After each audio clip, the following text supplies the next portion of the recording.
I think that when you find something that you feel is very beneficial, and then also, but people haven't caught on to it yet, like you had mentioned, like you're going to get some backlash. And I mean, look at, you didn't even know, right? To Yeah, say the least. you can go to my private Facebook feed and see the backlash right now. They're like arguing about something that I'm like, I have no idea why you losers are spending your time on my personal Yeah, social media. Like, yeah, okay, cool, whatever, boost the algorithm.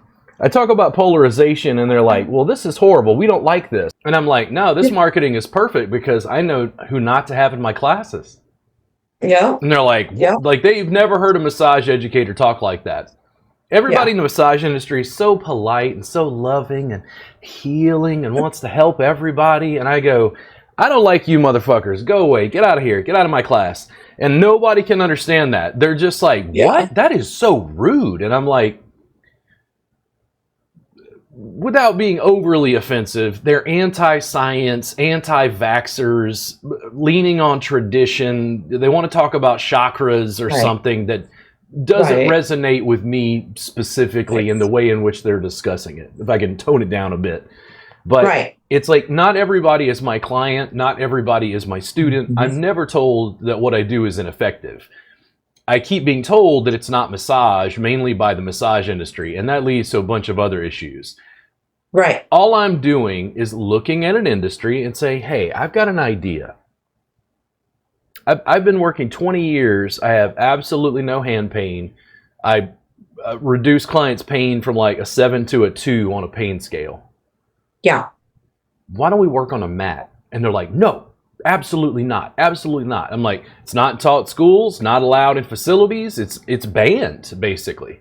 And I'm like, I never tell a mechanic what tools to use on my car. Why do massage therapists allow employers and people who buy and purchase massages to tell them what tools to use?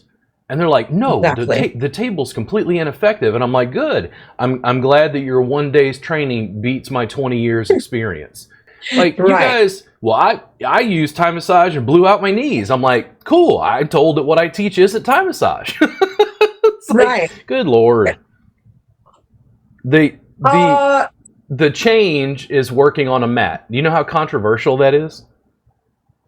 it seems to be very controversial because people don't understand it. I think that has always been since the beginning of time.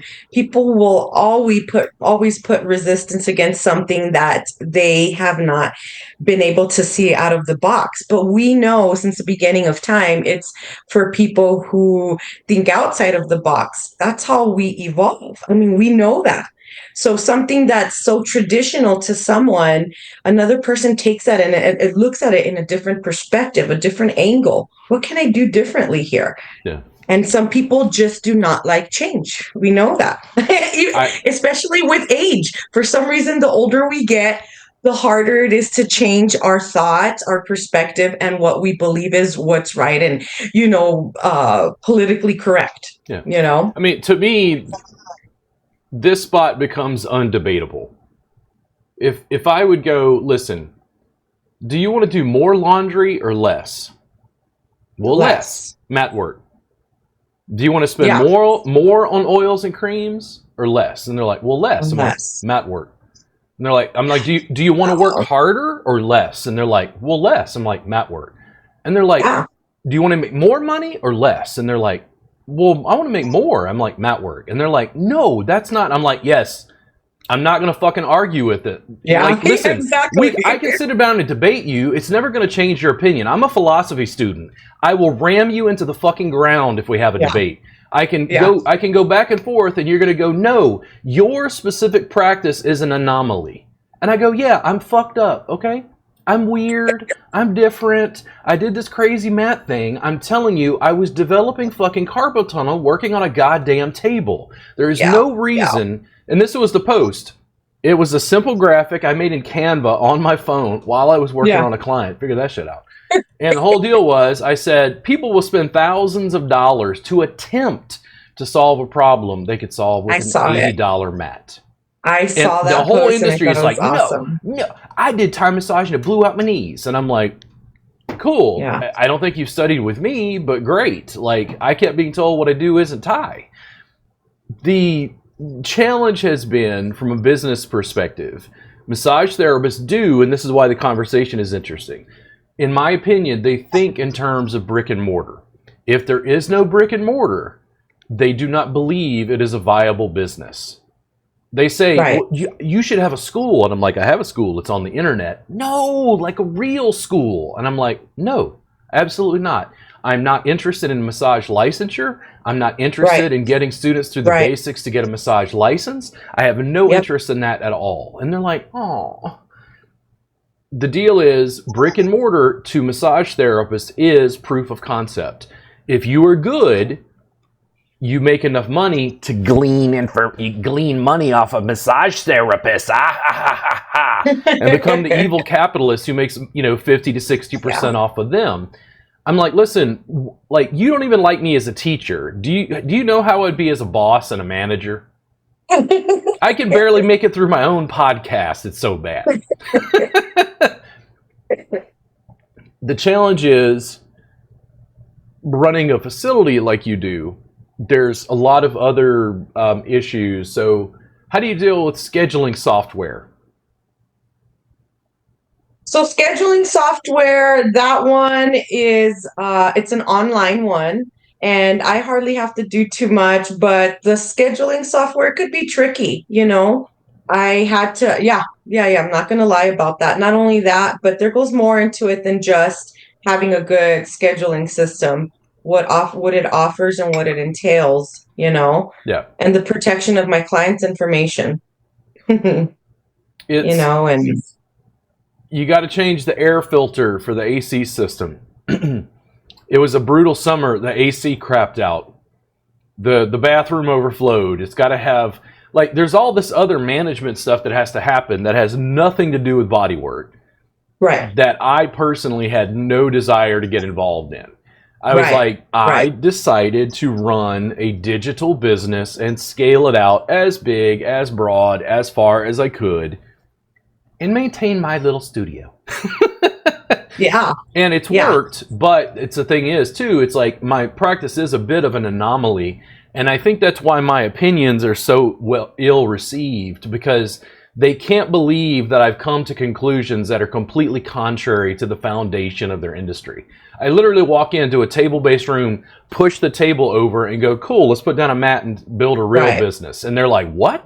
This is absurd. And I'm like, cool, let me come into your practice and work on 100 clients, and then we'll ask them what service they prefer. And if they're like, no, it's like you're saying, I'm like, yes, I'm saying it's better. I'm saying it's more effective. And I'm saying what you're doing on a table is fucking destroying bodies and holding you back. Yeah. And they're like, no, you can't. I'm like, I just said it. You going to send me hate mail? Well, we don't like you. And I'm like, okay. I don't know what this has to do with you liking me specifically. The sound of your voice, you know?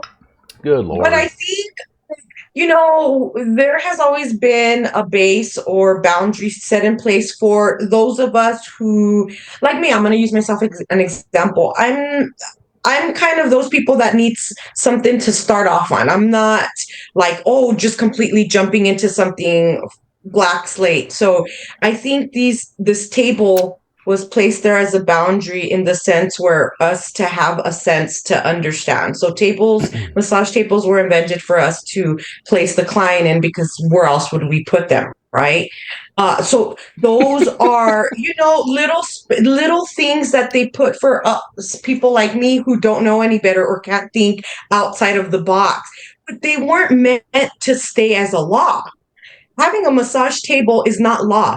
You know, I think it was just a base of where we needed to know some kind of setting.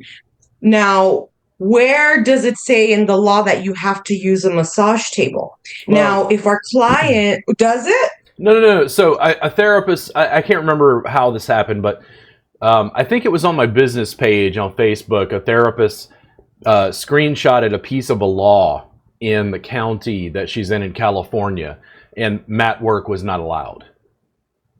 Wow. But it's because there's no state law in California The individual county is dealing with it, and massage therapists. I don't know if you realize this or not. Massage law is simply set up to prevent brothels and prostitution. The laws, if you read them, like I had to read massage establishment law recently in Texas, and I'm like, fuck, this is set up to prevent brothels. This has nothing to do with a mat-based practice on a mat that I teach. Like, this is not even remotely the same thing, but they treat it all like it's the same. It's like, it's not.